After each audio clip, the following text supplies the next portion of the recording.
आज हर कोई अपने जीवन में सफल होना चाहता है, लेकिन सफल होने का सही मार्ग का पता ना होने के कारण आज अधिकतर लोग हताश और परेशान हैं।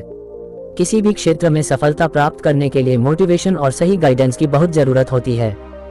बिना सही दिशा निर्देश के कोई भी व्यक्ति अपने लक्ष्य को प्राप्त नहीं कर सकता। चाहे कोई खिलाड़ी हो या कोई राजनेता, हर किसी को समय समय पर मोटिवेशन और गाइडेंस की जरूरत पड़ती ही है। लेकिन वो सही गाइडेंस सोर्स क्या है, इसके बारे में अधिकांश लोग अनजान रहते हैं।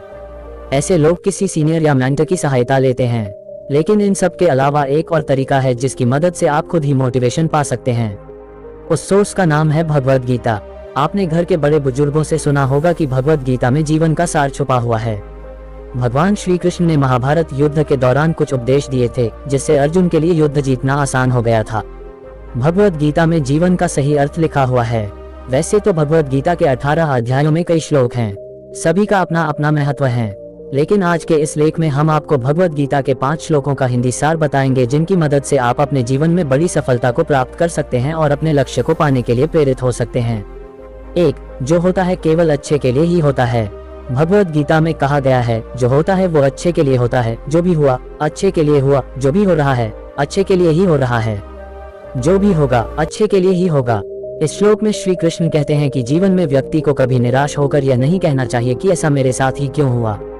अक्सर व्यक्ति विपरीत परिस्थितियों में ईश्वर को और किस्मत को दोष देने लग जाता है कि ऐसा मेरे साथ ही क्यों हुआ। जिस तरह हर रात के बाद एक सवेरा होता है, उसी तरह कठिन समय के बाद अच्छा समय भी जरूर आता है। हर काम को करने के पीछे कोई न कोई अच्छा कारण जरूर होता है, जो हमें पहले समझ नहीं आता, लेकिन समय के साथ पता चलता है कि जो हुआ वो अच्छा ही हुआ। इसलिए भगवद गीता की इस बात का आपको जरूर अनुसरण करना चाहिए कि जो होता है वो अच्छे के लिए ही होता है। 2. ये शरीर हमारी आत्मा का केवल एक वस्त्र है। भगवान श्री कृष्ण कहते हैं, जैसे कि एक आदमी अपने पहने हुए कपड़ों को उतारता है और दूसरे नए कपड़े पहनता है, वैसे ही आत्मा अपने घिसे पिटे शरीर से बाहर निकलती है और दूसरे नए शरीर में प्रवेश करती है। इसे दूसरा जन्म भी कहते हैं। इसलिए ईश्वर कहते हैं, किसी भी चीज का मोह न करते हुए केवल अच्छे कर्म करो, क्योंकि यहाँ सब नश्वर है। किसी की मृत्यु होने पर या अपने शरीर का त्याग करने पर ज्यादा दुखी नहीं होना चाहिए, क्योंकि आत्मा फिर किसी और शरीर को अपना वस्त्र बनाकर उसे धारण कर लेगी। इसलिए आपको आगे बढ़ने के लिए इन सब बातों से ऊपर उठकर आगे बढ़ना चाहिए। 3. परिवर्तन तो होना ही है। संसार में जो आया है वो नष्ट जरूर होगा। दिन रात सभी बदलते रहते हैं, महीने ऋतुएं बदल जाती है। इसी तरह दुख सुख सभी संसार का नियम है, परिवर्तन तो होकर ही रहेगा। इसलिए व्यक्ति को परिवर्तन से घबराना नहीं चाहिए, बल्कि इसका स्वागत करना चाहिए। हर परिवर्तन व्यक्ति को नई सीख देकर जाता है।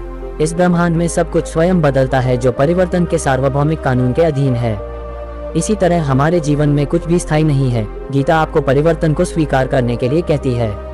कई बार लोग रिश्तों के बदलने से, लाभ हानि होने से टूट जाते हैं, लेकिन उन्हें समझना चाहिए कि कोई भी परिवर्तन स्थायी नहीं होता। हर चीज बदलती रहती है। पतझड़ में जब सूखे पत्ते झड़ते हैं, तभी बसंत में नई फुहारें आती हैं। इसलिए परिवर्तन को स्वीकार करें और आगे बढ़ें, अपने जीवन में सफलता पाने के लिए। भगवद गीता का 4. बुरा वक्त हमें सर्वश्रेष्ठ बनाता है। जीवन में अच्छा और बुरा दोनों ही समय चलते रहते हैं। आज अंधकार है तो कल उजाला होगा। जिस तरह सोना आग में तपकर ही कुंदन बनता है, उसी तरह व्यक्ति भी बुरे वक्त से लड़कर खुद को सर्वश्रेष्ठ प्रस्तुत करता है। विपरीत परिस्थितियां व्यक्ति को और भी मजबूत बनाती हैं और चीजों को बेहतर ढंग से देखना सिखाता है। बुरा समय हमें पैसों की कद्र करना सीखता है। इसलिए अपने बुरे समय से कभी भी घबराकर हार नहीं माननी चाहिए, बल्कि उससे लड़ना चाहिए और आगे बढ़ना चाहिए, क्योंकि यह वह समय होगा जो आपको आपके जीवन का सबसे मूल्यवान सबक सिखाएगा। इसलिए जीवन में हर समय खुशहाल ही रहने की उम्मीद न करें, क्योंकि यह स्थिर नहीं है। दुख सुख दोनों ही हमारे जीवन का हिस्सा है। 5. कर्म सबसे ऊपर आता है। आपका कर्म ही आपको सर्वश्रेष्ठ बनाता है। व्यक्ति जैसा कर्म करता है, उसे वैसा ही फल मिलता है।